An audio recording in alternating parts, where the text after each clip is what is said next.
Hey, true believers, it's Englentine here with a review of Batman the Red Death, a metal tie-in.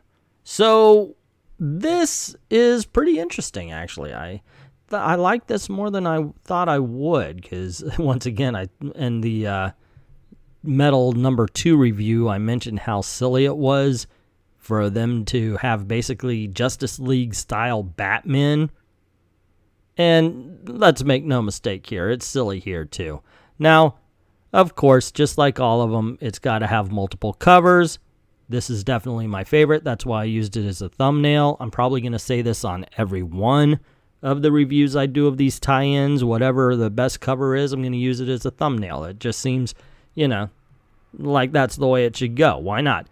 Okay, so basically the book starts out with this narration, and we find out we're on the, what's it called? The Legends of the Dark Knight Batman world. Not Legends of the Dark Knight, the Dark Knight Returns Batman world. And he's chasing around the Flash, which is making me wonder, when is this timeline taking place? Or where in the timeline it's taking place? Because he obviously couldn't do this and then fight Superman at the end of it. But here's the Flash, who didn't appear in the Dark Knight Returns. Anyway, what it ends up making me think is this is an alternate reality to an alternate reality. So they're really breaking the fourth, fifth, sixth wall here, or whatever you want to call it.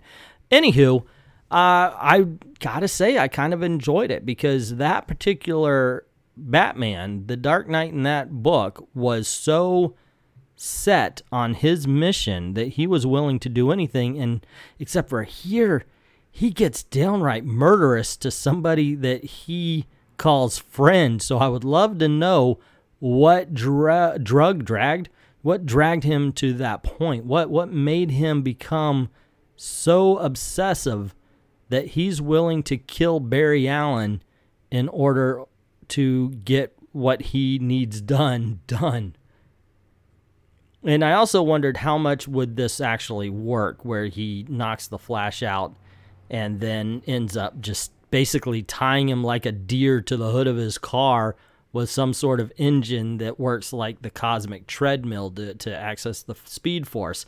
Like, what's the pseudo DC Comics science that works behind that? But then again, maybe I'm thinking a little bit too much into it, because this is I'm reviewing it after my second time reading it, and the first time I read it was really visceral. I enjoyed this book. You know, the art's really good. Like I said, the opening is very Frank Miller-esque. You know, it does bring to mind The Dark Knight Returns. You know you're in that universe even before you see other characters that had inhabited it. It's telling a pretty decent story about how all of this could happen. You know, so if you just let yourself go to it, it really is, like I said, it's a decent and fun story on a visceral level. It's silly as all get out.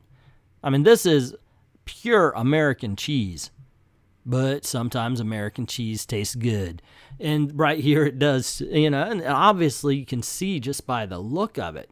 The panel layouts, the art is decent, the coloring is good.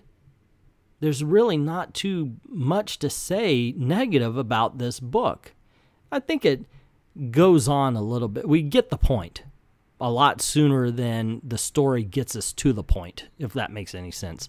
You know, like there is a certain point where the story's playing catch up. We know where it's going. Okay, now get there already. You know, Batman is going to end up taking over the Flash, and then something's going to happen, but they take a little bit too long to get to the something's going to happen.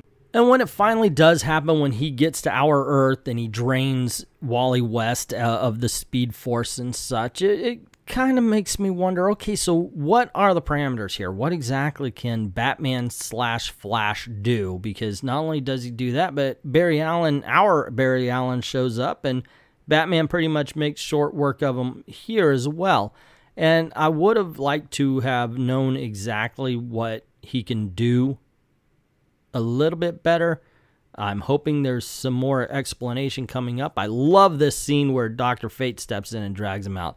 That right there just makes me think that this story is going to get a heck of a lot more deep than we first realize. So I really enjoyed that. And overall, I enjoyed this book. I was surprised I was going to like it as much as I did. Like I said, it just seemed a little bit silly to me. But if you just let yourself go and roll with it, you're going to have a good time, especially considering it's $3.99 and not your Marvel $9.99 for a book. I know I'm exaggerating, but not by much. But that's just my opinion. What is yours? How did you like Batman the Red Death?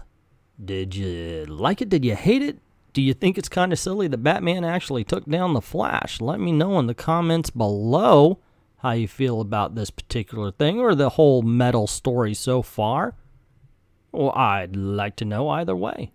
And if you thought my opinions on it were crazy, once again, put that in the comments below. Also, if you like this video, click like, definitely share so we can get word out there.